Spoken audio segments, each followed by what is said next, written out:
Isaac Stonefish is a senior fellow for the Asia Society Center on U.S.-China Relations and a contributor to Foreign Policy magazine and is with me now.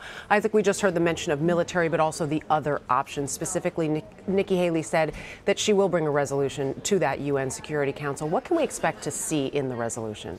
I think we can expect to see Trump trying to pressure North Korea really the only way he knows how, which is through trade. Right. He really thinks the way to bring North Korea back to the negotiating table is by economically strangulating it, basically blocking off its ability to trade with China, and that's probably not going to happen. And China, 90% of the trade with North Korea, as Haley mentioned there.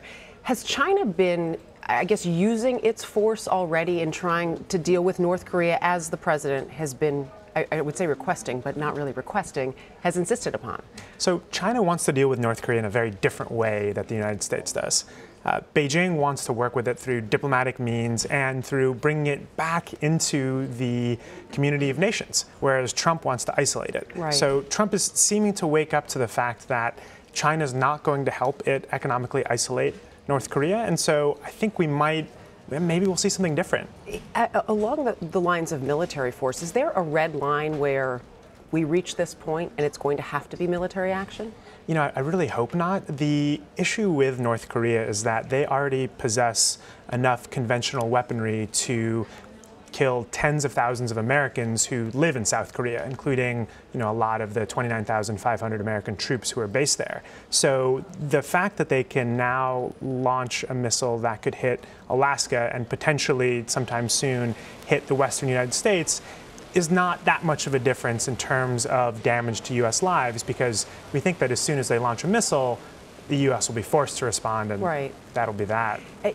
We talk about diplomatic ways, we talk about sanctions, and we talk even about some military force. I mean, what is left at this point? Because it feels that nothing has worked. Sanctions haven't been working. Diplomatic talks haven't worked.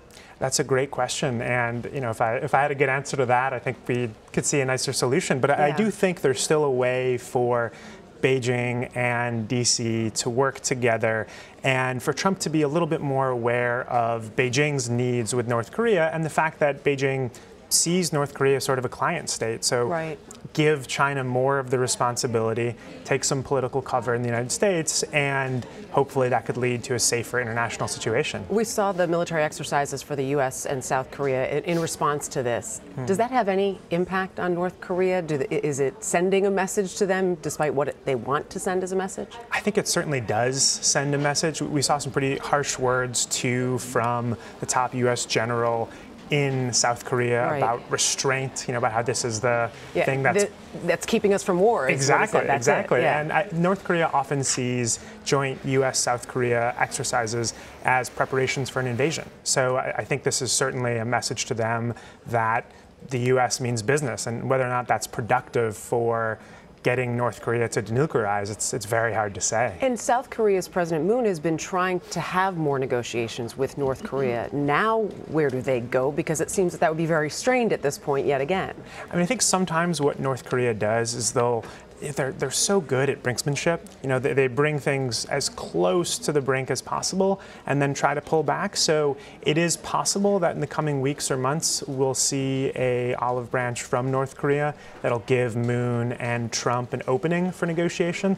Certainly something that could happen. At the beginning of this, we were talking about China, and I think I asked this earlier of one of our guests. Is there any way that the U.S. can deal with North Korea without getting help from China, or does China have to be a part of this process? I think basically China has to be a part of the process, because if they're not working with us, they're going to be working against us, because they have such different interests in North Korea. So if we do go in alone, the situation today is so different than it was in the 1950s when we went to war with North Korea and China over Korea. Right. And it's hard to predict what would happen if we just cut China out, but it really does feel like the road to Pyongyang leads through Beijing. Well, we appreciate the insight, some great information. Isaac Stonefish, thank you for the time. Thanks for having me. Sure thing.